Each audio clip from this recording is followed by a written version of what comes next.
Hello, everybody, and welcome to the first ever episode of First Time Donor. I am joined by my wonderful co-host, Monika.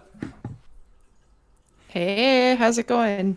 And we are here to talk to you all about the wonderful ways that you can put good into the world using what you have at your disposal right now.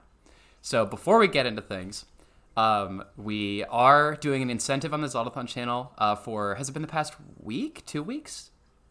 Week For the past week. We have been raising for Stop AAPI Hate. Excuse me. Monika, do you want to give us a little more info on that? Yeah, Stop AAPI Hate. It's an organization that, Stop AAPI Hate. AAPI stands for Asian American Pacific Islander Hate, and this is one that we decided to fundraise for on the Zeldathon team after the attacks in Atlanta and just everything that's happened, the increase of racism towards Asians, people of color, throughout the pandemic. It's been awful, and it's something that has been happening not in just the US, but Canada as well. There's been a lot of reports showing just increased negativity and stuff like that. So we at Zeldathon wanted to do our part and help out how we can, because when you're able to bring up everyone together and onto the same level and have just less of a hateful place, everyone is able to succeed more. So realistically, why wouldn't you want that?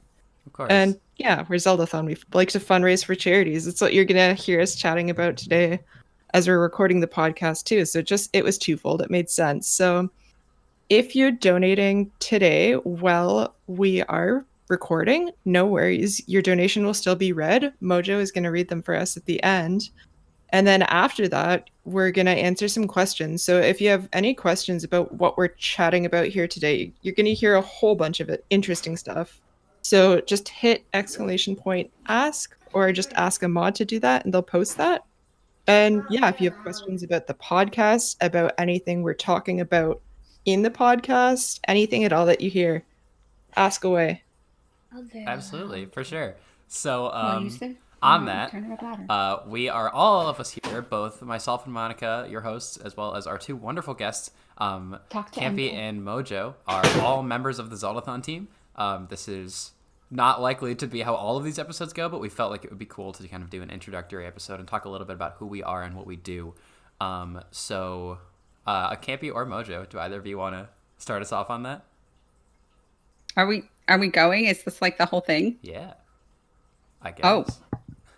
I thought you were going to do a podcast intro, did you? Yeah, I thought we were going to do an intro. I thought that was a podcast intro. I mean, it was a beautiful podcast intro. We can cut all of this out. I'm editing it. This is a fantastic first episode. No one will hear this. I know. This is an exclusive experience. That's why I let the child come back in, because he apparently has forgotten that I told him not to open the door. The TV's not loud enough for him, by the way, for anyone who's wondering. He's watching a Doug VOD, right? Yeah, well, he came in right before we went live to say he wanted to watch something different, and can he please watch Uncle OC? Ooh. So I switched to Uncle OC. Watch out, Doug. He's playing favorites. Well, Doug was here today. We were celebrating Catherine's birthday, so happy birthday, Catherine. So they came over because they're in our isolation pod. And he said, Uncle Doug, you're my favorite person in the whole world. Ooh. And I'm just sitting right here. And I'm like, Doug's playing a lot of hands. That's dangerous. Yeah. I mean, Doug is incredible. It's understandable. True. He is one of my favorite people on the whole planet, too. It's true. Like great human. Oh, yeah. Game recognizing game. So, yeah. I feel like Kampy having so many hats should probably be the first guest, and then I can be like the filler guest. I have two hats, but hi, I am Brooke Malone. Also go by Kampy or Kampy DK. I actually work with Direct Relief as their digital engagement manager. And then I'm also one of the directors of Kinstone, where we run a lot of projects that we'll go over later. And then my name is My name is Mojo. I am also a member of the Kinstone staff. At Kinstone, we'll probably talk about this a little bit more, is an all-volunteer team that puts on charity events like Zeldathon throughout the year. And I get to serve with some of my personal, I have a certain set of skills that I get to share with the Kinstone team in terms of helping to set up behind the scenes for these charity events to take place. And that's technically on the side. My full-time gig, what I do professionally, is I am a doctor. Awesome. That's it. You're the doctor of everything. Yep. Just the doctor. Well, cue the Whovian sound. I was just gonna say the most the Doctor Who reference we all needed. My office is bigger on the inside. I wish mine was. So yes. Go ahead, AJ. Okay. Yeah. So yeah, we are members of the Kinstone staff, as Mojo pointed out. And for this first episode, Mojo and Kampy, we felt like would be very interesting guests, given Kampy's experience working for Direct Relief, as well as Mojo's experience being a doctor and kind of seeing, especially in light of recent events, the impact of things that events like ours, like Zeldathon, like Piece of Heart, like SideQuest do firsthand, and seeing where that good goes down the line of into the medical practice, if you will. So Zeldathon and all of our subsequent events would not be possible without our awesome community. All of our donors, especially even now, given that we have a charity incentive right now for Stop AAPI Hate, which I highly encourage you all to donate to. It's a very important cause, especially right now, and they can use everything that they can get. And that's cool. That's kind of the cool thing about this too, is that this is a very universal concept to kind of the world of, charity gaming, if you will, in the sense that everything from people like us to our friends at the Games Done Quick marathons to people at, the Speed Gamers marathons, all sorts of things like that, rely on these communities so heavily. Mm-hmm. And I think it's also great that Kampy and Mojo were our first guests as well, just because they have both been a part of the Zeldathon and Kinstone team much longer than AJ and myself. Absolutely. So AJ and I both got into the marathon in the same year. Both of us attended Mission first. So we both were brought into this crazy, amazing event where it's a team of wholesome nerds, a bunch of us fundraising together for a cause. Well, we're kind of playing through a bunch of Zelda games and just getting up to a bunch of shenanigans. And that's the beauty of how this team started. And then eventually we started to do other projects as well, as Kampy mentioned. So you'll now see SideQuest, which are completely remote marathons, since we had to pivot and find something else that we could do in the pandemic.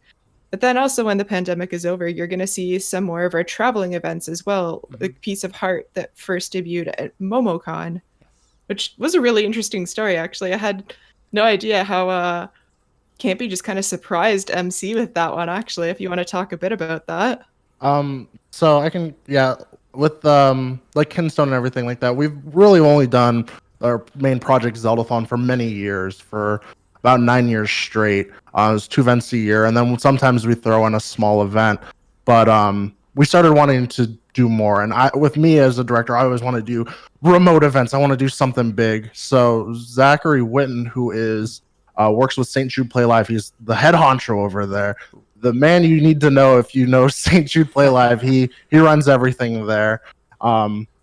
He reached out to me a couple times about doing a live event. He said, "Hey, there's this opportunity at MomoCon if you guys are interested." And I said yes before I even talked to MC about it. I said, absolutely, we're going to do it. So I went to MC. I was like, "Hey, we're doing this." And I know Liz was down, and at the time when Silver was still part of the Direct Relief, or not Direct Relief, the Kinstone staff, he was still a part. He said, "Okay, yeah, that sounds cool." MC was like, "I don't know, that's a lot of work." And we just kind of forced him into it. And then it kind of just happened. And once he did it, and once we were there, he fell in love with that project. And then that kind of bloomed more into doing more live events and other style of events as well, instead of just Zelda focused. So it was kind of like the big push to start doing more events annually, and traveling events and stuff like that. So absolutely. I think that's awesome too. And it's such a good way to get into events and branching out too. Because kind of when the Zeldathon and Kinstone team had a podcast that existed before, and there was talk of wanting to bring it back at one of our team meetings, but no one was really sure of a format or anything. I mean, we talked about having some guests, but we weren't really sure of what stuck. And then they asked if someone would run the podcast. And myself, being a podcast enthusiast, even before anyone had said what it would be about, and like I'll do it. I'm on board. You have me. And then AJ too. Awesome. Like I didn't know that you were a podcast editor too. So I was just super excited. Yeah, I actually got my start because I'm a videographer right now. I got my start in the world of editing in general by editing podcasts for my my college's radio station. They needed help editing like ads and stuff. But yeah, that being neither here nor there, I want to full disclosure here. Monika is significantly more of a podcast enthusiast than myself. But this is a grand example of the volunteer spirit that's kind of fostered in the Kinstone team. Also, if you're like AJ and Monika are being so kind, they're like, yeah, we thought it'd be really great to have Kampy and Mojo on us. I volunteered. They're like, we're looking for people to be in the podcast. Who wants to be on the podcast? And I was like, I'm free. I'll come do it. Same. But director, person who works for Direct Relief, like I'm just a person who wants to see a job done as well as possible with a volunteer force. And I thought that maybe I could occupy a seat decently. I don't know that I would be needed in the future because we have such grand ideas for things that are going to be really, hopefully, mind-blowingly cool for the audience in the future of this podcast. But this is our chance to test out the waters. Yeah, Mojo and Kampy got a little sneak peek in our preview doc of upcoming guests and what we hope to cover later in this. But just getting us started in the first episode, we were kind of introing the Zeldathon and Kinstone teams and who we are and what we do. But the general focus of this podcast is to talk all about how we just as average people can help out. And like AJ said, with his fantastic write-up on it, doing good with what we have around. And that's really the spirit of so much of the charity side that we see here on Twitch. And I would say young people in general, like I would classify all of us as young people. I laughed earlier because I still forget that we're all adults. It doesn't feel like it, but hey, technically we are. And just as well how this is an introduction for a lot of people about philanthropy as a whole, and then so many different charities. Of course. And just for the sake of like clarity, because I know there are people who don't really know what that word means, do we want to give a little bit more of a explanation as to what exactly philanthropy is, as to how it kind of relates to the Twitch environment?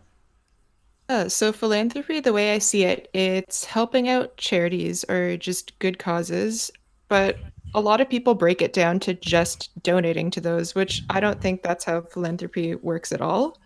Like Mojo was saying before, there's a number of people on the Zeldathon and Kinstone team who donate their time and their skills to also help these events come together.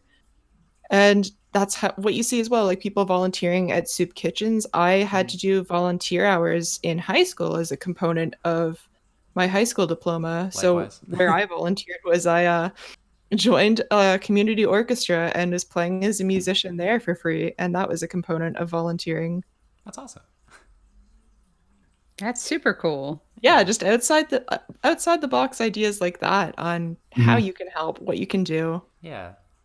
And it's kind of funny. Oh, sorry, going Broken. No, I was just gonna say, and I think that's kind of what we want to be the overarching message of this podcast, right? A first time donor being that, you know, you don't need necessarily to have a whole bunch of money to throw at charities to be putting good into the world, you know. And I mean, you know, look at Zeldathon, like a piece of heart. Look at all these awesome, really cool charity incentives, either from us or from any of our wonderful other, you know, similarly creative-minded charity gaming enthusiasts out there, like people over at Games Done Quick and all that kind of thing. You know, there's a lot of different ways to put good into the world, and I think that's kind of what we're what we're going to. And sort of, I guess, segueing. I think the setting to, honestly, sorry to totally step on probably a question or something that you're going to, I think that this format, this setup where you have a live stream and there's a chat audience that's there and can automatically participate for free. Yeah. Like you can watch for free, you can participate for free. That takes kind of the bar of entry away from getting to, like, if you can stream for free, then you can stream for charity, basically, like for free. You don't have to pay into stuff. You can use free resources in order to do that. Absolutely. And then you kind of pass that savings on to the viewers. Like, it doesn't matter. Whatever you give is something that you're giving of yourself. Like this generosity that you're doing. It's not like, oh, you have to donate at least $100. Mm-hmm. No, there are times, and there have been meme donation kind of historical moments that have happened in charity events. I remember there was a GDQ, gosh, probably years ago now, where somebody had like opened up their piggy bank and donated $5.54. And that donation got read during the live stream. And then a bunch of other people were like, oh, that's really cute. $5.54 is like, that's pocket change. That's literally a very small amount of money. And that's not a burdensome amount to donate. And they got a ton of donations like that. And that is, I think that's part of like this new generation of generosity to charities is this zero pressure environment that's in place. And it's been a part of the Zeldathon formula and the GDQ formula and the Speed Gamer formula kind of from the get-go. Yeah. It's a twofold component, and it's really cool to see charities pivoting and just adapting and learning that, hey, there's this whole huge untapped resource of potential donors on Twitch or various sites like that, and reaching out to creators on those websites and working with their communities and working with those creators to tell them about the charities, so then they can in turn figure out, hey, this is a cause I believe in. I think my community might believe in this cause as well, and just everyone working together. I think it's completely changed a lot of charity traditions on its head, because like you see all that input from everyone and they get to help out more so in the, like, it's so different than back in the days of our parents where you just kind of like write a check and give that to a charity and there's no interaction really, or just dropping off a soup can at a drive. Like, this is something totally different, and it's cool to get involved with other people that way. Yeah, it really seems to me too like a big like defining feature of this kind of, I think you called it something like the sort of like new age of like philanthropy and giving to charity. And I really like that, because I think a big feature of that is people have at least have the opportunity to have a much more like intimate understanding of what they're giving to. You know, like you said, people like our parents' like generation, right, might just kind of write a check because they get a thing in the mail from some charity that's like, you can send us a check today and you'll be doing good. And they did, and there's nothing wrong with that, of course, but with events like these, you know, we kind of are able to almost create little pockets of like mini experts, if you will, about whatever charity we're raising for, be it Direct Relief or Help Hope Live or the Wild Foundation or any of the wonderful, wonderful charities that exist out there, either that we have raised for in the past or not. You know, we there's so many that we probably can't get to them all, but yeah, and I think that can be really important as well, getting people to donate like that. Yeah, I think one of the most important keys why this is very successful is the younger generation, like my generation and younger, value information and transparency. And I think that's like one of the most important things that makes these successful, is because when you do see these people like broadcasters and teams and stuff like that do fundraisers and they are these experts, you get to see the passion in their face and their reactions and things like that. You get to hear all these little special things, and then you're able to take all that information and then just go to Charity Navigator and see if they're right. Like you get to see all the transparency. So I think that is one of the most important things. The younger generations, my generation, like we love information and we love learning more. And I think that's one of the biggest helps that makes this very successful, because back in the day, you just get something in the mail and it's like, well, do I trust this? It says St. Jude on it, but do I trust it? Now it's like, you know where your money's going. You can track everything. So it's just incredible for that aspect. So true. Decision making used to be really patriarchal. Like, so let's lean back a little bit into that. Like, as a professional physician, it used to be that the doctor came in and told you what to do and you just did it. Yeah. Right. Like, that's kind of the attitude that people have. And that's still the attitude that some people continue to have. Like, as I'm a younger kind of doctor, and people will still sometimes walk in and be like, why don't you just tell me what to do? That's how this works. Right. It's like, no, not anymore. This is welcome to the information age. Thank you. Millennials have turned donating to charity on its head. Instead of having somebody yell at you and be like, you need to support this because you're coming from a place of resource and surplus and you need to be bringing up other people. Instead, it's like, hey, we're all in this together. You know, welcome to the millennials encouraging other millennials, etc. Yeah, we're in the trenches of this together. Like we all understand that life is not particularly like easy or awesome sometimes, but you know whose life could be a little bit better if you just donated a cup of expensive coffee's worth of money to somebody else. Yeah, and just like that mindset, and I think that's like, again, that's like a youth thing. Like, the youth are always thinking about other people, and isn't that a weird thing to do? And those clickbait titles are like, oh, I can't believe that. It's like, yeah, no, I think that it's great that there's an entire generations of people who are flooding into areas of real influence. People, the millennials are now like in government on a lot of different levels, and millennials are now professionals in all of the big professional fields, and we're bringing this same attitude of like, hey, why don't we work together? You know, like yeah, it's really great that things worked out well for you in your life. Like, that's awesome and good for you for having resources and earning them or having your influence set up for you by things that are outside of your control. How about we bring other people up? Like, even if we can't bring everybody to the same level, let's like bring everybody a little bit further from the bottom of the gutter. Let's go worldwide. Let's do this. Let's make things a little bit better for other people. And I love what you said about it being worldwide too, because that's the thing. Like, we're all here. A lot of us are from a lot of different countries, and it's really cool seeing together what those communities can accomplish. Because I just saw earlier in 2019, there was $56 million raised for charity on Twitch, and that it more than doubled for 2020, where it was $111 million. And I think people were saying 2020 was such a garbage year, and then there's misconceptions that Gen Z and millennials don't donate and engage with charities, and it's completely opposite to what so many people think. And it, like you said before too, it's really cool because everyone gets to come together and you get to learn together.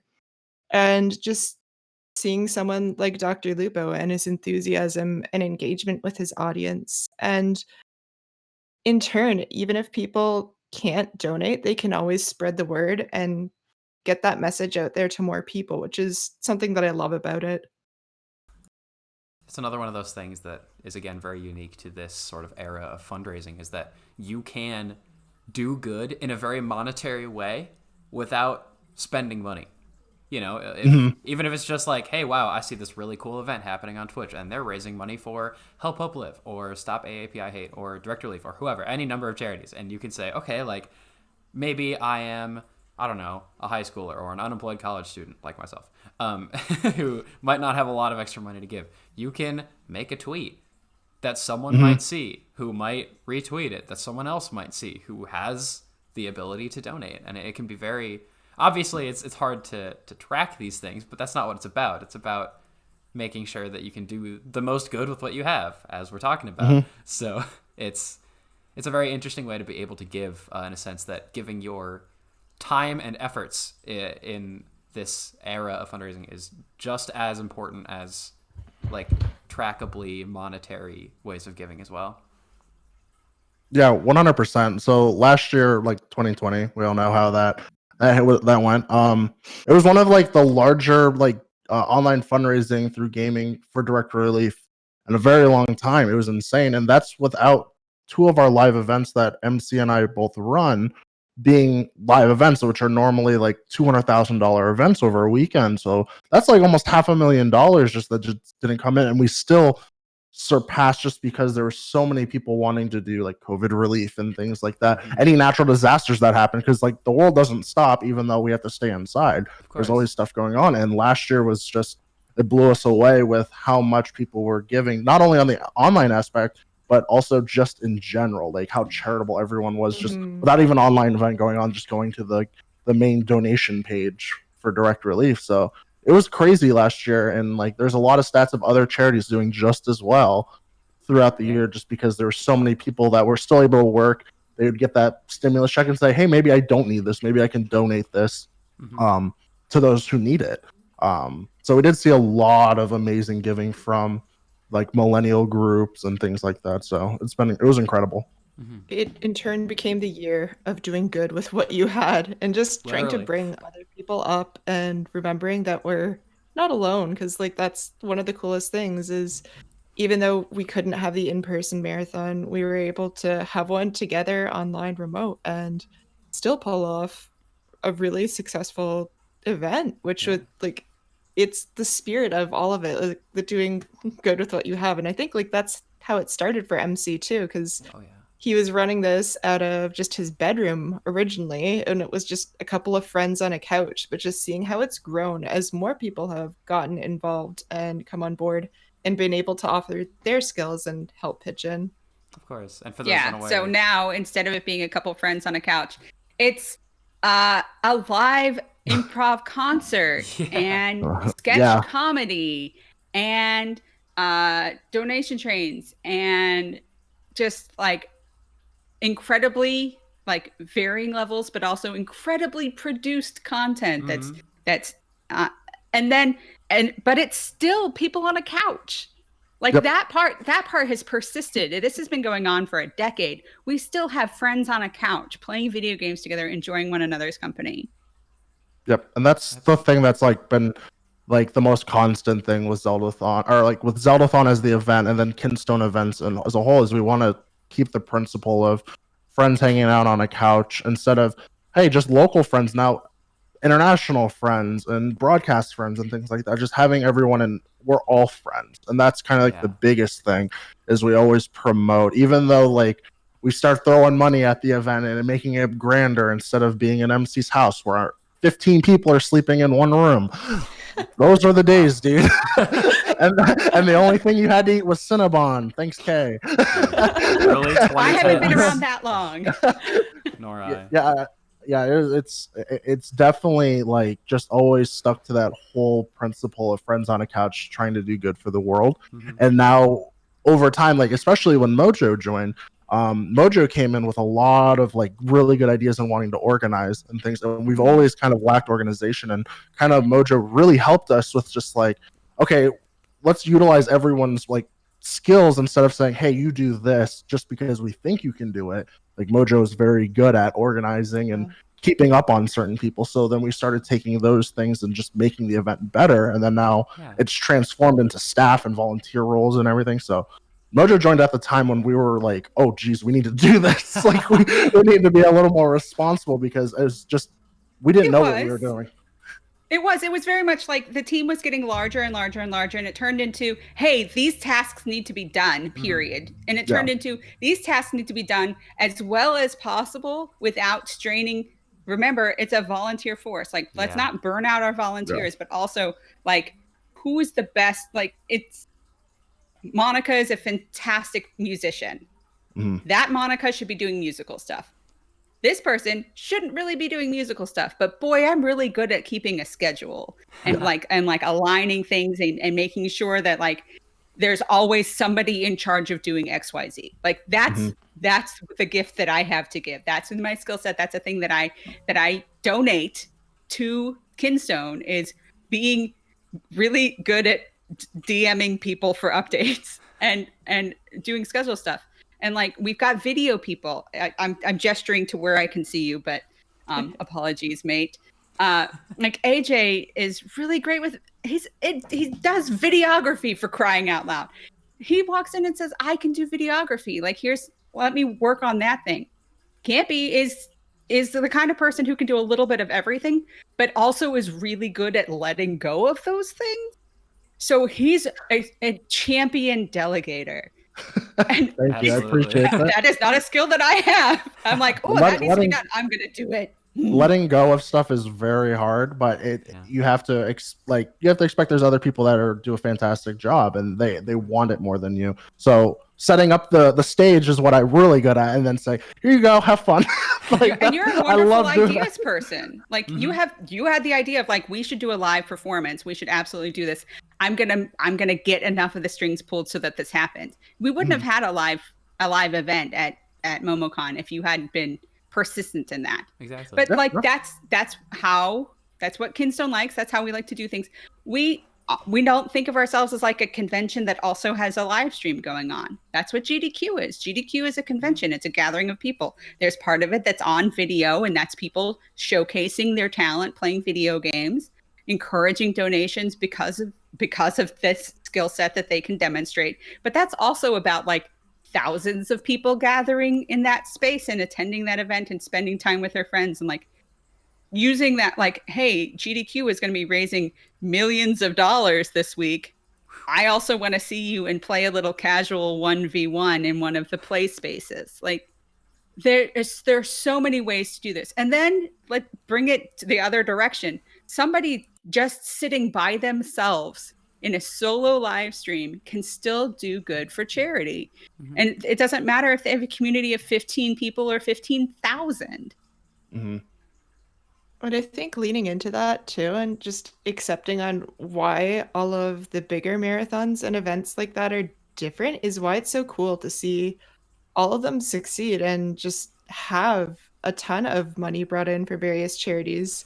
Like GDQ is incredible I went to one too. I only went to one ever. I think probably Brooke has been to a lot more than me, but it blew me away. Like just the level of the professionalism of the person playing the game. And like, that's what they're showcasing is just the incredible talent. Whereas what we kind of showcase at Zeldathon is us being buffoons on a couch sometimes with the game going as well. But then that's kind of similar to Desert Bus too. And looking at all those different formulas of what works for who and how everyone kind of steals we steal and borrow pieces from other ones. I know Brooke was telling me about all groups do that. Yeah, it's so every true. Every group does that. Like everyone puts GDQ as like the gold standard for fundraising, and they're always learning it. They're always experimenting. I talked to staff. Like when Drew was he was staff. Rom Scout, he works with Direct Relief now. He's formerly with Twitch.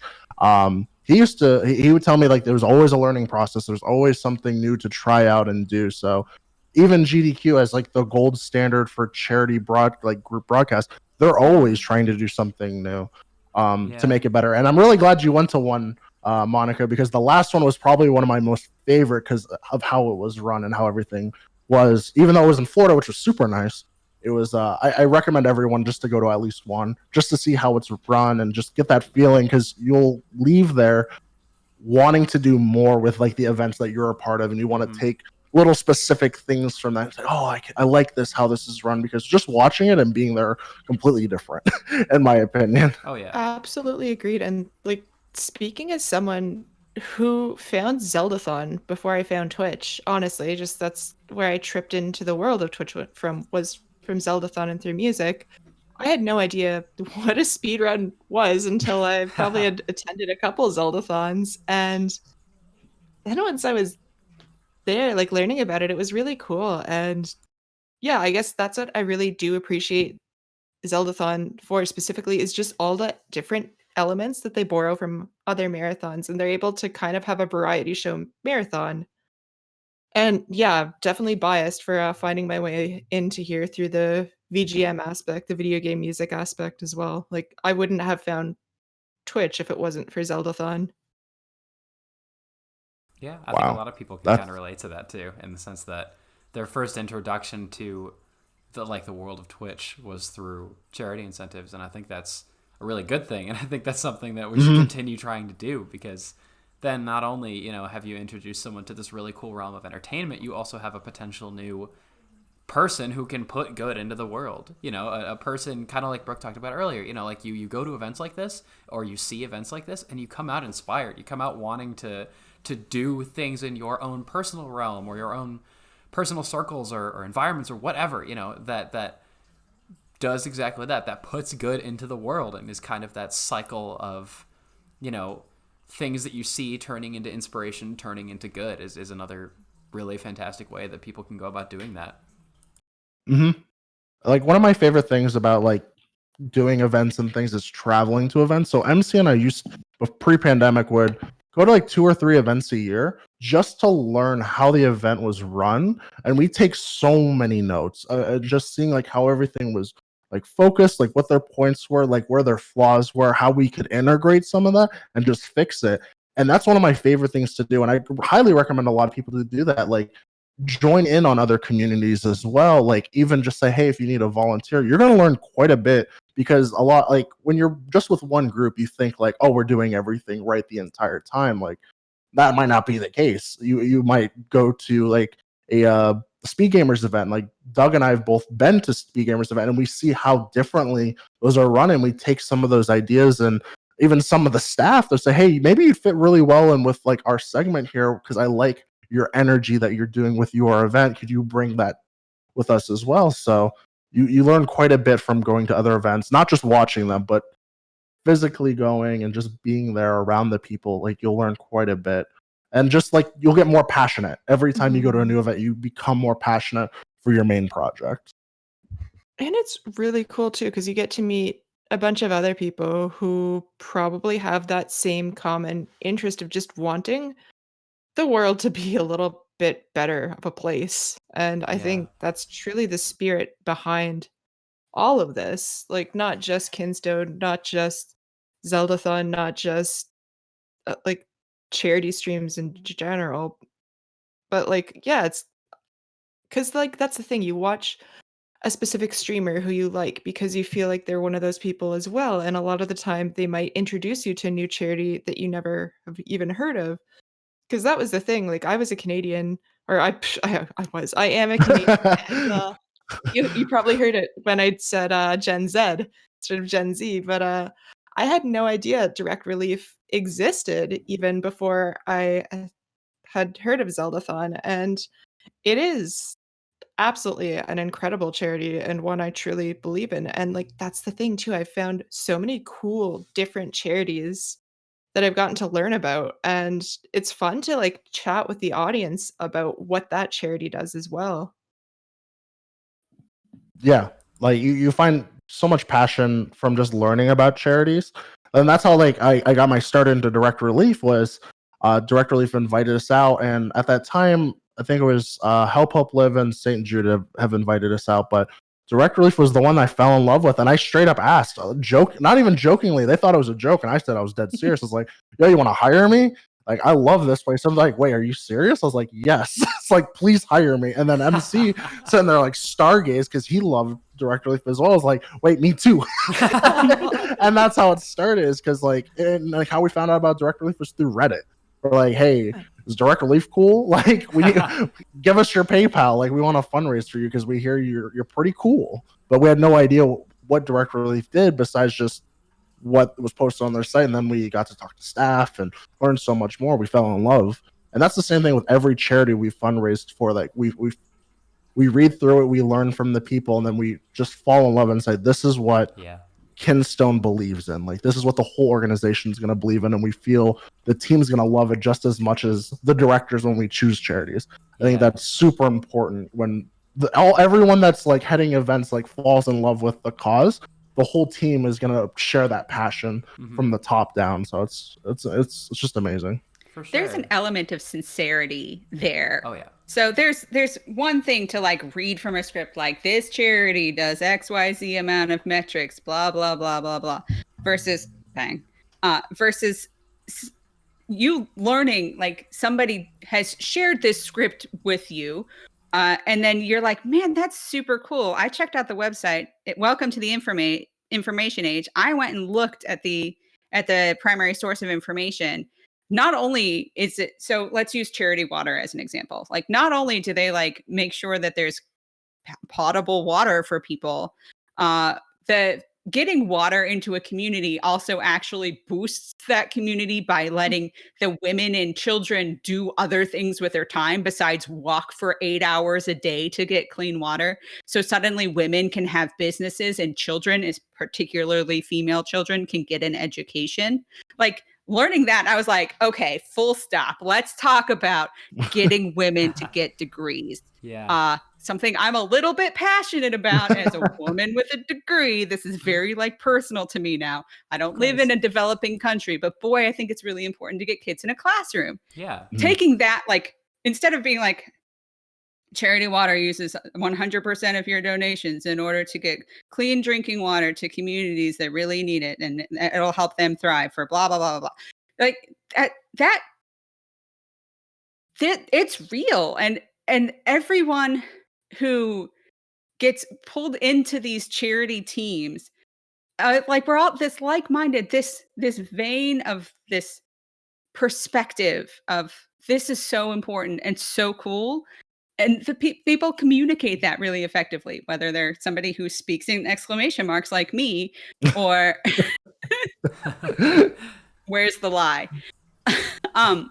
Or somebody who like retains very specific facts and is able to share the like, hey, check out this primary source, or just like people who come back from doing a trip to, say, like the St. Jude Summit, and come back changed from getting to see kids living and thriving despite the fact that they have these childhood diagnoses, right? Like, being changed by that is contagious. Yeah. And that's the thing that the live stream is able to do. You're able to share in real time with a person. Like, whenever we're on this side of the screen communicating with an audience, there's that kind of connection. I think connection is really like the deep undercurrent. The connection. We look like we're a bunch of friends on a couch because we are.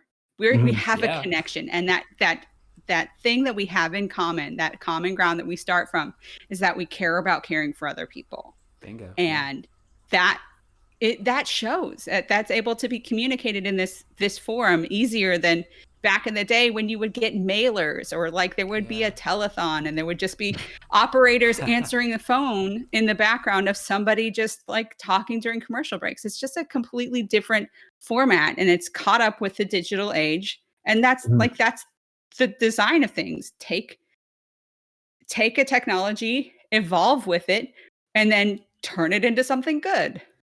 Yeah, absolutely agreed. And I think like that's the key too, that a lot of us as millennials and Gen Z have to offer is, hey, we know a lot more about a lot of new things happening because we've grown up in tech and had our whole lives entrenched in it all the time. And it's really cool to see certain charities adapting and realizing that, and just, I guess, asking us to step up as well and have all of us work together. Because, like, for instance, St. Jude implemented the Play Live program. I know Direct Relief used to have the digital gaming, or Direct Relief gaming for fundraising, and then that's changed completely now just to Direct Relief digital fundraising as a whole. Because, like, look at how the world is changing. Like, cryptocurrencies are able to be donated to charities now. That's a fact that blew my mind this year. That's crazy to me. I can't believe that still blows my mind when anyone talks about it at work. I'm like, okay, cool.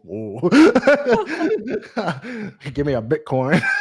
yeah, just donate a Bitcoin to a charity now, and they can work with that and are able to leverage that into ways to help out other people. Like, that's insane. And yeah, it's cool because like Charity Water has changed a bunch now too. Like, they have that initiative happening for, I think the goal is 500,000 they're aiming to raise through a giant Twitch fundraiser, and just bring water and quality of life to so many more communities.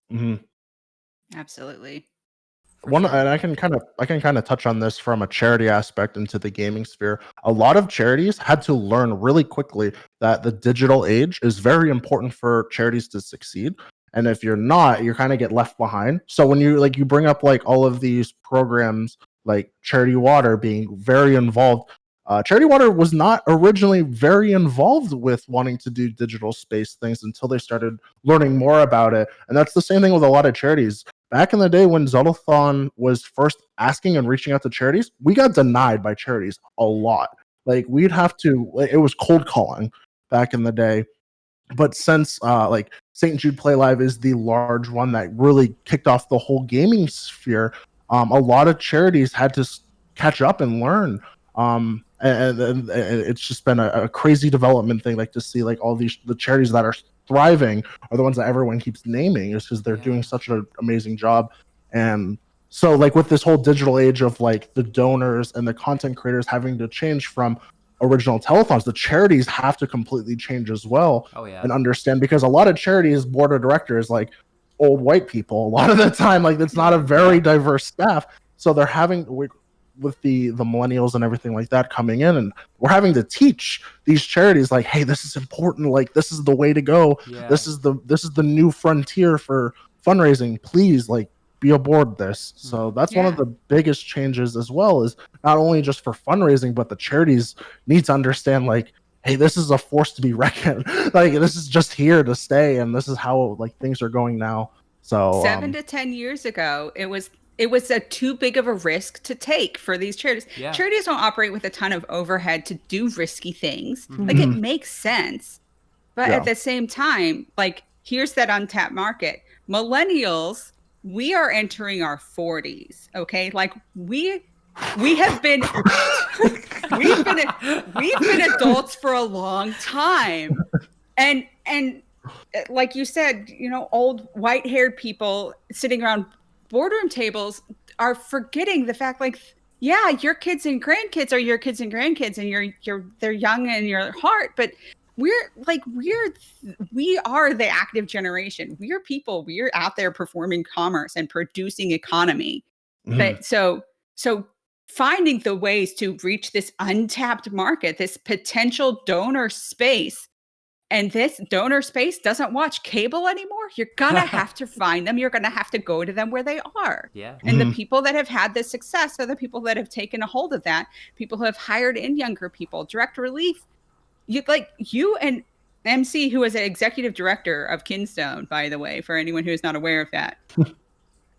You are whippersnappers.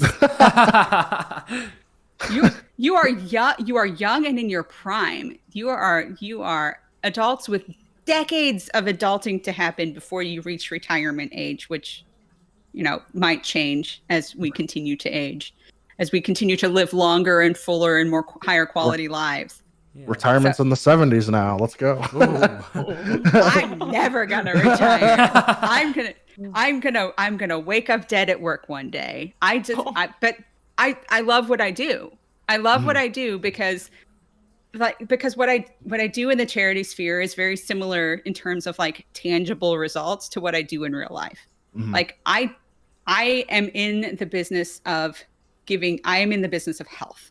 Health is an intangible thing. Like people don't think about. I don't make food or art or program software. Like I give people a good chance to have a long, healthy life in this meat suit that we wear in our mortal coil. That's intangible, and that's always been intangible. It's always been something that I like struggle with when I think about like, have I been productive? Have I contributed? Like, am I meeting my purpose? Those kinds of things, because I don't have anything to hang on my fridge to show like, hey, I did this thing. And then here, like, we have this intangible thing that we give, which is we give encouragement, and we promote purpose through what we do. Like what we're giving people a way to give reason and meaning to the money that they have leave their accounts and go out to other places. Exactly. And that's something that we're going to be doing this for decades and decades and decades to come. And I think we're going to change with we can't be said. We changed all the time anyway. In the past 10 years, things have changed big time. We used to just be called Zeldathon. Now we're the Kinstone team because we're more than just a Zelda marathon. Like things change and we change with them. And that continues to promote success, and success is measured in seeing charities succeed. And that's really cool. For sure. Absolutely. So kind of building on that, we've heard a lot so far about these various charities and these various charity events and all the ways that we can give and all the ways that we can encourage people to give. So I hate to tap you again for this, but Mojo, building off of that a little bit, you as a practicing physician, especially in the world that we're living in right now, how do you see kind of the effects of all of these good things that people are doing, like at firsthand, in the medical profession? So I will say that in my personal practice, I haven't been direct, like I haven't had an orange direct relief box delivered to a hospital that I worked at and gotten to be there metaphysically as it's opened and revealing in it safety in the form of protective gear. But that's been a big part of what direct relief has been doing during the pandemic, is making sure that people are staying as safe as possible. Now, and correct me if I'm wrong, please, Kampy, they're working with vaccine distribution.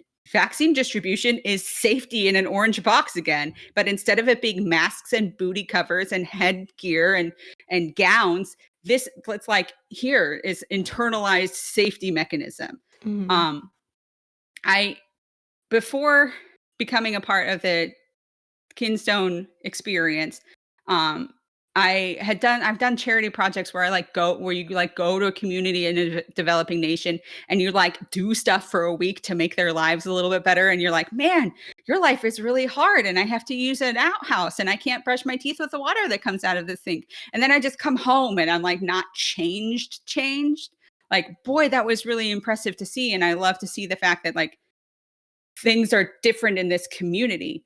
But again, to lean on direct relief as an example, because we have worked with them. I have worked with them with Zeldathon events, and I've worked with them with other charity events as well, because this isn't the only community that I encourage philanthropy with.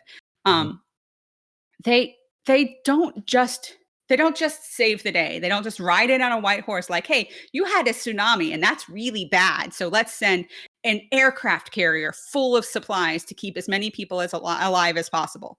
They do that. They absolutely do that. But also, they keep clinics open around the world. Mm-hmm. And so people who cannot afford their healthcare in the United States of America can go to a clinic that receives supplies from direct relief. Yeah. And Kampy didn't tell me this. This is just stuff I remember from learning about the charity whenever we've been actively doing fundraising events for them. Mm-hmm. But you can go in, and I've been in clinics like that. I've gone to those places. I've been in the doctor chair in those spaces and seen what little we have to work with in order to promote as much health as possible. And direct relief those supply rooms could be filled with orange direct relief boxes of gloves and materials, disposable materials that are single use, or stuff that ends up getting sent home with people, like glucose monitors for people who have diabetes, like that. And that's all done with donations. Yeah. Because donations don't pay Kampy to do his job. They don't. So 99% of donations that come in immediately go back into funding for getting new stuff, products, and things like that. We're actually, my paycheck actually comes from external donation sources and things like that. So everything that comes in, our overhead is 99% goes out. That 1% is PayPal fees, transaction fees, all that kind of stuff. So yeah, we're helping funding all 50 states, which is a huge thing. A lot of charities aren't doing that. I think we're still the only charity that is able to send medicines across each state border. And then also I think we're still over 100 countries that we still participate in assisting with all that stuff. And it's not only just medicine sometimes. Sometimes we get enough donations that we're able to send grants to assist rebuilding clinics and things like that, or purchasing refrigerators, which are very important when you think of clinics, because there's a lot of medicine that needs to be kept at specific temperatures. And then kind of going back to what Mojo said about the vaccines, we actually built part of our entire warehouse to house vaccines. And I believe it's housed the Pfizer one, since that is, needs to be extreme temperatures. Minus 80 Fahrenheit. Yes, and you need specific gloves and specific training. So we're getting, I believe we have the training. We have no announcements on that we have the vaccine or anything like that, but we are working directly with the California government and things like that just to be able to assist and help. Because I've learned quite a bit about the vaccines, and especially with Pfizer, on how their distribution methods are, that they send too much sometimes. So we're offering, saying, hey, maybe we can help out and make the distribution a lot easier. So Direct Relief, since I believe it was November, we immediately just put in all of our focus onto rebuilding and rebuilding our back end of our warehouse into new cold storage, and then also ensuring that these refrigerators can be used for everything else in the future and they can be moved and things. Amazing. Yeah, it's incredible. And I like when you were talking about all those like statistics and things like that with Direct Relief does, one of my favorite things I learned about last year is we helped out the Navajo Nation. We donated $1 million to the Navajo Nation. So you never think about like the Navajo Nations or Indian Nations or the reservoirs and everything like that. You never think about that. So we're actually just been working on stuff like that nonstop and assisting, because when you think of the United States, you think of like, yeah, the big cities and stuff, but you never think about like the tribes and everything like that are still here and that need the assistance and help, because they don't get any help a lot of the time. Easily forgotten. Absolutely. Yes. So and they've been doing incredibly. I believe they've been without a new case for a couple months now. I read a report on that. So they've been doing fantastic, but we just aim to assist everyone. Like health equity is one of our most important things that we're doing at Direct Relief, to ensure like religion, creed, that doesn't matter. Like if you got money or not, like we really want to make sure everyone is getting helped and the specific things they need. So a lot of other charities will actually just aircraft in a bunch of stuff without like just saying like, here's 5 million gloves when they only need like 20,000.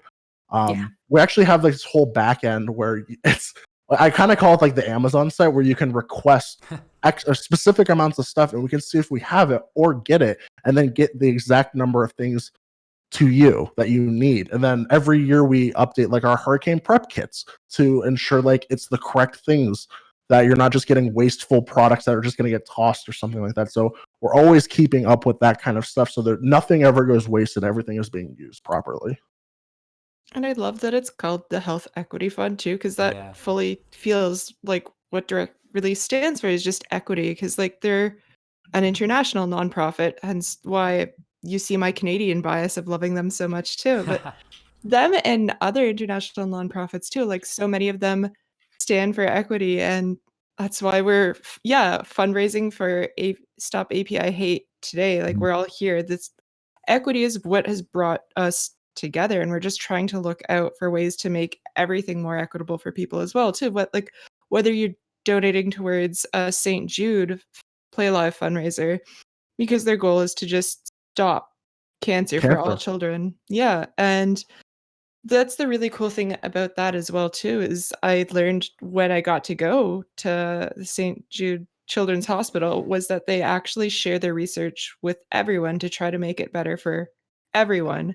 And they bring in children who aren't able to be treated in their own countries to just look out for them there. And that's what I love. Like, and this is what I got to learn about, not just being there firsthand, but also while seeing Dr. Lupo fundraise for them while playing Fortnite, a shooter game, because hey, surprise, shooter games don't make you a bad person. And I love that so many charities are actually starting to learn that and work with all of us nerds now.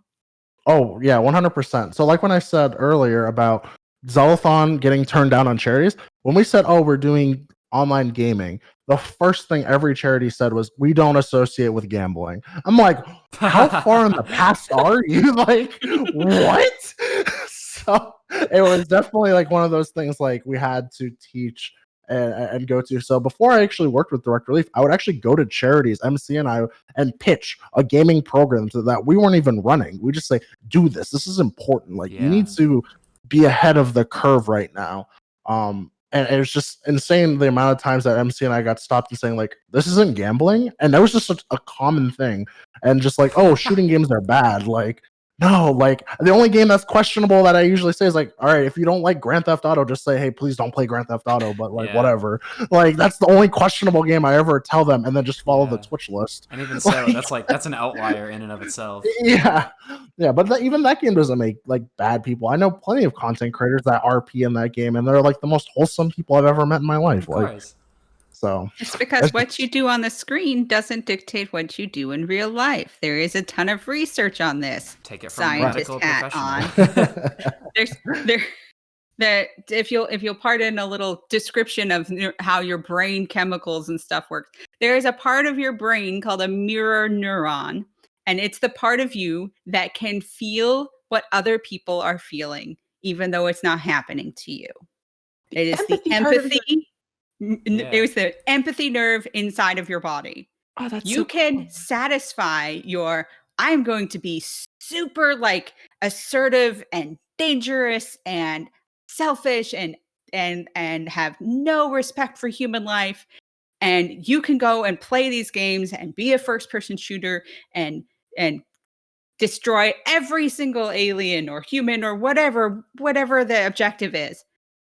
And that doesn't make you pick up a gun in the real world. Absolutely. That has been studied and refuted. And people who come up to you on the internet and say, well, I feel like it should be that way because I don't like violent video games. You're allowed to not like violent video games. I'm not telling you what to like. I'm not telling you, just don't yuck our yums, man. No yuck and yums in here. No yuck and yums. Yeah. But don't make up data to support your idea that this is a bad thing to do. Just okay, you don't want to be a part of that environment, then don't. But don't try and vilify and stereotype people because of it, because it ain't true. Yeah, especially kind of bringing it back here as well, when it can be used for incentives like this, when we can do things, when we can start before we play what might be like a violent game or something, and by the time that we, in an event like Zeldathon, Games Done Quick, Speed Gamers, you name it, before we start this, we have raised an X amount of money. And after we finish it, we have raised more money. Like, that's the polar opposite of what a lot of people say that these things do to you. Yeah. It is. Case in point that like $56 million raised last year, and then 111 million this year. Like, that's crazy. Yeah. No, it's insane. Like, broadcasting in the digital space is just insane because like a lot of those numbers are just on Twitch, but there's two other platforms that do a lot of fundraising. YouTube does a lot of fundraising, even though it's very focused on that type of audience. Offline, like YouTube videos pull in a ton of money just by putting a donation link. And then also Facebook has been integrating more and more with charities their whole birthday incentive. Like, oh, it's your birthday, you want to raise for a cause? That's something like we've been working on with Facebook. So it's not only just Twitch, like there's a ton of money coming into like all these charitable organizations through all these digital spaces that are just completely evolving, which is amazing to see. Yeah, like looking at what Tiltify did and our Tiltify campaign that's running right now for Stop AAPI Hate. I was blown away when I found out that they also have different attachments, so you can be fundraising for that same campaign on your Instagram, on your Facebook, on your TikTok even, which is super cool. Really? Yeah. That's wild. TikTok's been going crazy on the philanthropy side. We've been working with them quite a bit as well.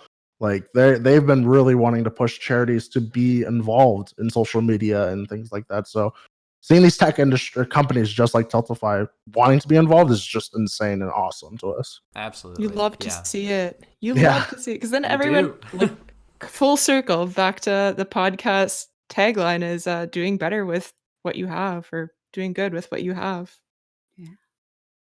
I think though with that, we're probably good to wrap up for today. So it's a podcast recording right now, so I want to remind everyone to go follow us wherever you get your podcasts, subscribe.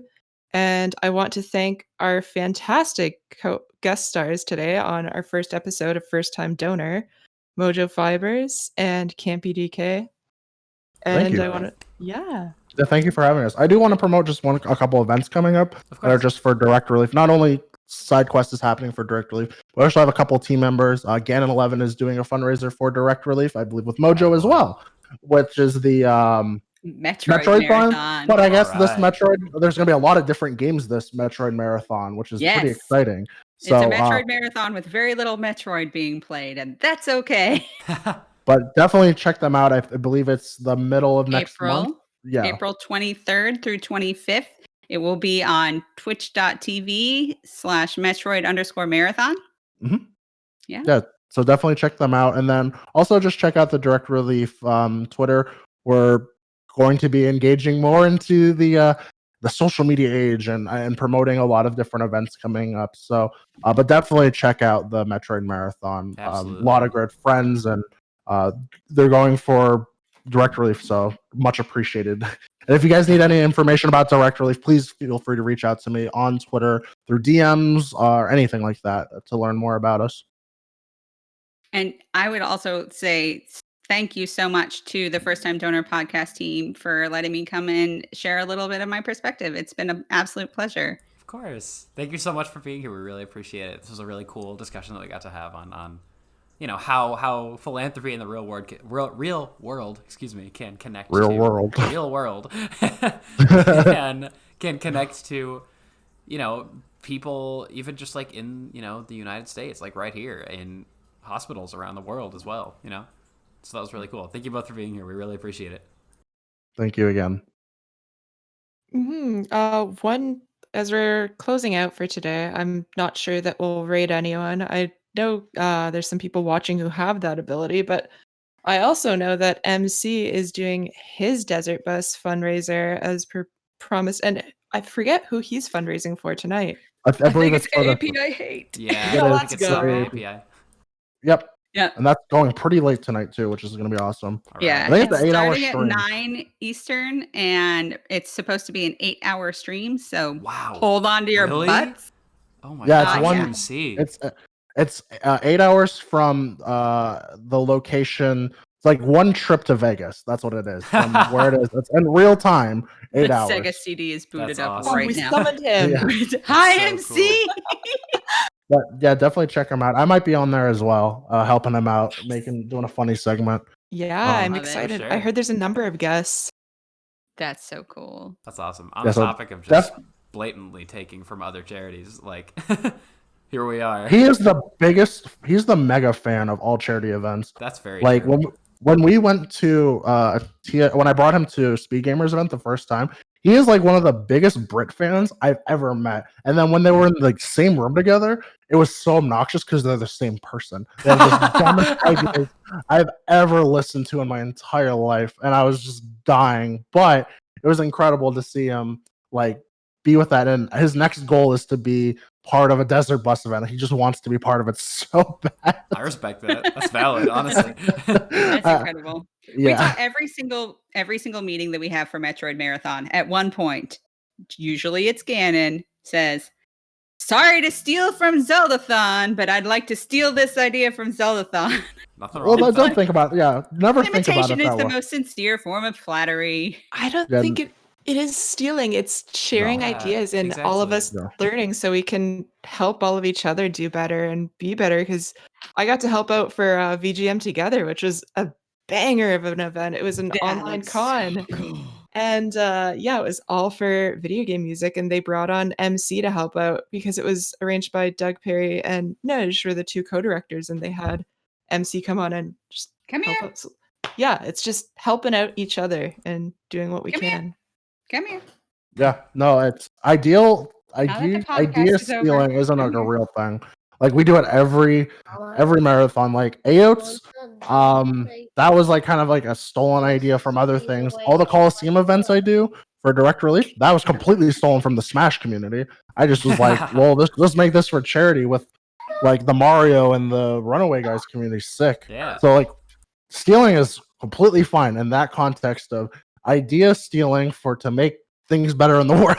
Yeah. It happens. Stealing's not good, but ID stealing from charity events to make your event raise more money for the best things. That's just okay. get inspired, okay? Inspiration Exactly. happens. Now that the podcast is over, we can be interrupted by all of my small creatures. Oh my goodness. We're still missing one, but this is one of my cats, and that was my naked cat. Naked cat. My offspring that I sired. Aww. We had the outro. We got the bits that we needed for the podcast. Did the thing. Absolutely. Yeah, he wants to know if now that he's had dinner, he can watch more Uncle OC. Let's go. Yeah. They're saying that MC is going live in like 11 minutes, so we should just still vamp and then just raid over there. I think that's a great idea. And then I know we have our question form going around. So if you heard of anything that we were talking about that you're curious to know about, for sure, I encourage you to put some questions there. Or if there's charity topics that you would like us to cover, by all means, we'll take suggestions or suggestions for guests. I know there is one idea that I told MC about that I had and he popped off, but hopefully we can make that one happen in the future. I'm not going to spoil it for now, but it's possible. I believe it's possible. I think if it's the one that I heard about, it's please do that. Do that in season 1. Cool. It should be the season finale. We have a question. We have a question on the question document. Shastow has asked, how did all of you discover Zeldathon? Oh, do we want to go in sequential order here? Like, who has been around for Zeldathon the longest? Probably Brooke, right? All right. I only found out about it from walking into MC's house and never meeting him. I actually was friends with his roommate, which was I was in a band with his roommate Alex, who used to be involved in the marathons. I was in a band with him, and then he goes, "Yo, you want to come to this charity thing?" And I go, "I like charity. I did it in high school a lot." And then boom, I showed up, and then everyone's like, "This guy, who is he? Where'd he come from?" And I stuck around. So amazing. I think Zeldathon Lives was my first one, but yeah, no, I walked into MC's house and said "sup," just like I normally do to this day at his house. "Sup." Love that. Incredible. Mojo, how about you? I was introduced to Zeldathon by an old flame. He knew. Oh yes. Oh. My ex-husband introduced me to Zeldathon. Yes, and I got to keep Zeldathon in the divorce. It was very generous. He's still around periodically. And I mean, we have, honestly, if you'll pardon a little personal like peek behind the curtain, we have a better relationship now than we did when we were married. So that's good. I'm really glad to hear that. It was a good choice for everybody. It was a good place. It's a good place to be. And he's remarried now and has a spectacular wife that is just right for him in his life. And, that's perfect. Awesome. But he's super into video games. He's a big nerd. And that was one of the things that really attracted me to him.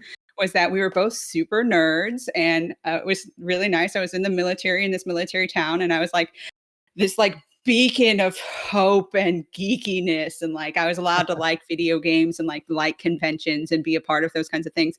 And he watched Mind Crack. That's what it was, yeah. And he knew about MC, and he knew about MC's like other thing that he did, and so we would occasionally we would log in and watch and donate a little bit, but we weren't like super involved. And then we went to the Mind Con and went to the Mind Crack meetup. Wow. And met Great Scott LP. Oh, that was the Florida one. Yeah. That was the Florida one in 2012. Yep. And got like MC signed my autograph book, and I was like, this is weird, and why on earth would this man ever remember me? And then the Christmas 2015 is when I attended in person. And between that time, like Pause on Pause is another Mindcrack person who became just like interpersonally connected. We're friends with him. He was friends with my now ex-husband. We would meet up and see each other at conventions. We'd like they'd be like, "Hey, these people are cool. Why don't you come and hang out with us and do XYZ thing that we're doing?" And so we would get snuck into parties and snuck into like behind the scenes spaces, because we were cool adult people that weren't just like little kids who liked Minecraft and were like weird and dangerous to them in any way. Like we just connected as peers. And we he messaged MC and was like, can we come? And MC was enthusiastic about it. It's like, absolutely, yeah. And I was like, I feel like we invited ourselves. We didn't, I don't know that we were truly vetted in the same way, because it's still a very closed event. You have to know somebody who knows somebody. Like, Monika, you met a bunch of people before you were invited to come and like breach the space. That's the difference. Like, we're not a convention where you like pay admission and get to be there. It's like a secret society a little bit. So but that's how I got involved, was being a massive nerd and knowing the right people. I remember when you were becoming to be a part of the team. Was MC was just like, I think I remember them. I met them at Minecraft or Minecon, I think, and they're older, which is great because we need to stop having young people. And I was like, praise. I'm a geriatric Zeldathoner. For real. I am the oldest woman on the team who attends events. I am the oldest woman, and I that is a mantle that I wear proudly. But yeah, I showed up and I was like, oh my goodness, there are high school students here and they're so cool. I don't think that if I were in high school that I would have been like I was doing other stuff. I was doing Key Club, which is Kiwanis for high school students. Like, I was doing charity, philanthropy, service organization, community stuff. Like, that's always been my jam. But then like I landed here where it's nerds also is perfect. Yeah, and I was like, he's not going to remember us. I was just awkward. Like, I'm shy and awkward in person when I don't know people. I'm weird. Mm-hmm. I'm not comfortable. I'm not like this. This is a caricature that comes out at Zeldathon. This is not me in real life. I'm more reserved and stutter and weird than this. And I'm like, he's never going to remember us. And he stood up from plugging something in and barreled across the ballroom and like picked me up off of my feet. He's like, you're here. And I was like, hello. And I was like, Kay's standing there. She's like, hi, I'm Kay. And I'm like, I know. I need to leave. What am I doing here? And then MC like carried me into the room, was like, come meet everyone. So that was me. That's my origin story. And I brought link hats to the very first marathon. I brought 27 hand knitted hats. You did. A tradition that has remained long until this day.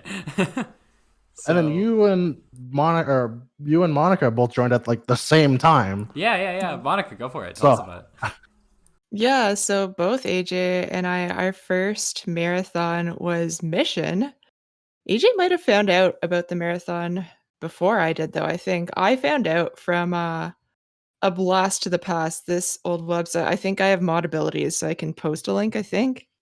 But radiohyrule.com. Oh, yeah. That was my origin, because I am a huge VGM nerd. As I mentioned, I helped out with VGM Together a bit that happened. And so I would always sit around and listen to Radio Hyrule. And then eventually when I was in teachers college and university, I found out that there was a podcast essentially on it that MC ran, where it was live and all of us chatted in the IRC chat, and we discussed Zeldathon, or not Zeldathon, we discussed Zelda game theories, and we'd just pop off about that. And like, that's what I was doing on my Friday nights. And then there was one in the summer where MC said he had to cancel the episode for that week because he was doing this other event that he was running on Twitch. And that is when I found out about Zeldathon, when I found out about Twitch. And that one would have been, I looked at the timeline because I was very curious. I found out right at the last day of Zeldathon recovery, because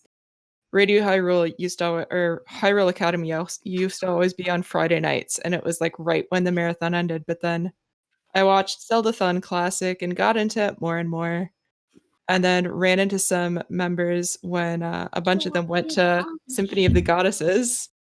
And I was too scared to talk to anyone, so I barely talked to anyone at Symphony of the Goddesses, but I still was deemed cool enough. Man, remember when we could go to concerts and things. Remember when that Yeah, happened? oh my gosh. Remember we could go to Zeldathon in person and I could go to Walmart every day and get water. Oh, what a time. I got my vaccine. I got my first vaccine yesterday. I am so ready. I'm so ready for live Zeldathon. I'm excited for when it's safe to come back. God, I'm so excited. Is MC live yet? We're so close. I can still tell my origin story. Yes, if you want to buy a few more more seconds. I'm so sorry. Yeah, no problem. So, I'm trying to think when I first like came across Zeldathon. I want to say I had seen it on Twitch before. Like I was aware of what it was before I came into contact with people from it.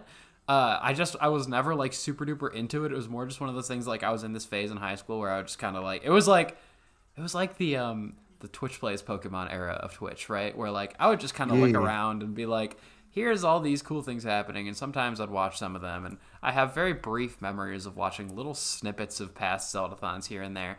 And just because of that experience, I'm like, maybe, I don't know, seeing someone on camera who I was like, this person seems cool, I'm going to follow them on Twitter. I did that, and one of those people was Abra with Pokethon, who was putting together his team at the time, and put out a call for needing help on Pokethon, and I was like, I'm a writer, I guess, you know, I can do that, so I threw my hat in the ring, and they were like, hey, it turns out none of us can write, so like, come on in. That was their words, not mine. That is not shade. And because of that, I went to Pokethon Revive in. Oh my god, you were there.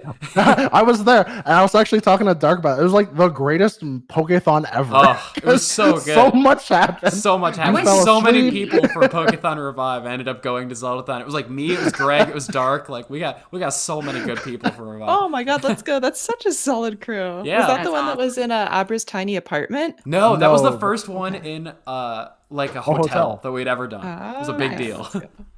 Yeah, no, we stole a lot of people from that Pokemon. It was such a good event. But I remember you fell asleep playing your game. I did. Was so funny. So funny, dude. I was like, because I was meeting MC, and like some people were talking to me, and they were like, yeah, MC does this thing called Zeldathon, and I'm like, I know what that is. I'm pretty sure I know what that is. And I was like, oh, wouldn't that be so cool if I like networked here and made a cool connection because of that? And then I fell asleep on camera, and I was like, that's it. I blew it. No, that was the reason you came. That was great. That's the reason we invited you. No. We brought you because you fell asleep and how you reacted after. Oh man. That was an How did I not know that lore? Yeah, I fell asleep playing. I was in an Attack on Titan cosplay. I fell asleep playing Pokemon Mystery Dungeon because I had been up all night because I had never been in a marathon environment before and didn't know how to do that yet. Everyone's a fool their first marathon. And the charity rep was there too. Oh my god. Oh no. I think the only other instance I know is like the infamous one of Eric falling asleep and the moon landing. Like that's one of the gold standards. Swoopathon, man. Yeah. That's the Swoopathon. That was an experience. Well, I am grateful that all of you guys have stuck around since being involved with Kinstone and Zeldathon. Like, really appreciate it because seeing everyone evolve into getting positions like Monika and AJ becoming more involved and seeing Mojo that's just always been there wanting to do stuff and just continues to want to do stuff. It's really heartwarming to me to see the level of passion that I saw in MC, and that's why I've stuck around is MC's passion has kept me going because I love assisting him and making sure his visions come true. So thank you guys all for being still involved and the viewers and being involved, but the team, I really appreciate you guys still being involved and loving everything about Kinstone and what we're doing. It's just an awesome community. It is. Like, you guys have become like my family away from family. You know, my weird absolutely go to like a whole nother world and hang out in a hotel for a week. And remember when we used to have to pay for hotel breakfast? Remember that? Well, I don't know, AJ, if you remember a time you walked up to me after a finale, which I generally cry during the finale at least once. Usually when I'm trying to talk, like I am overcome with emotion pretty easily. Wow. And you walked up to me and you said, if you ever need somebody, just know that I'm there. And I was like, and I'm like 15 odd years older than you, and like you coming up to me as a peer and saying that like is so meaningful to me. And I was like I should be here for you. Like I should be here ready to dispense sage advice and life wisdom and stuff from like I should be able to be an oracle in your life as an adult. And you walking up to me and saying like, we're in this together, and I see you in this, and I see the foundation of your experience and the emotions that's bringing, and I'm in this space too. And it's just like, oh, this space keeps me young, which is such a weird thing to say, but like I go to work and I know that I'm not the age of my coworkers, even though some of us graduated at the same time. And then I come to Zeldathon and I'm like, maybe I was just encased in amber for 7 years when I was in grad school. Maybe that's what happened. Maybe I'm 7 years younger than I am on the calendar, at least. Yeah, I love that of a Zeldathon. It's a wonderful experience for sure. But with that, I believe MC is currently out there. MC is live and 9-hour someone to bed bus run. Yeah, so you came to my first Zeldathon when you came and you were a baby. You had just had your first birthday. Was baby. Remember on the couch. I think he's not the youngest. Abby the Babby, I'm sure, was younger. Oh, of course. I think it was my first marathon when Abby was just born. So I've seen babies at Zeldathon. Yeah. I remember, like, Abby the Babby is one of my first memories of a Zeldathon, like of seeing something. So nice. That's how long I've been watching, and then I've been involved for almost this many years. So that's great. Well, I would pop out the ask command, because maybe if Brooke, you're popping us up for a raid for MC, people who watched today, thank you for watching. And if you have any like suggestions for guests, any content you want to see us cover, anything you're curious about or want to hear about in a future episode, go ahead and submit that in the ask form. Of course. And with that, sending us off here, I want to try this tagline. I think this would be fun. I can say this right now. I'm editing this episode. I don't care. You won't hear any of this. I love the tagline of like, and remember, this might be corny, and remember, it's never too late to be a first-time donor. Yes. Yo, I like that. Thank you. Do it. That's it. That's the line. Tune in next time, and remember, it's never too late to be a first-time donor. Thank you for that sound clip. Perfect. That's going in. Wow. That's not. Wow. Bye, everyone. Have fun doing charitable stuff with MC. What's a raid message for MC? We got to break. I think it's just hashtag stop AAPI hate. I'm into that. Okay. I like that. Yeah. Sure. All right. Thank you all for being here. Have a good night, everybody. Thanks for having us. Goodbye. Thanks for accepting my volunteer. Of course. First time raiders. Oh, let's do Tylenol. First time raiders. First time raiders. All right. I like that too. That's better. See everybody. Yes.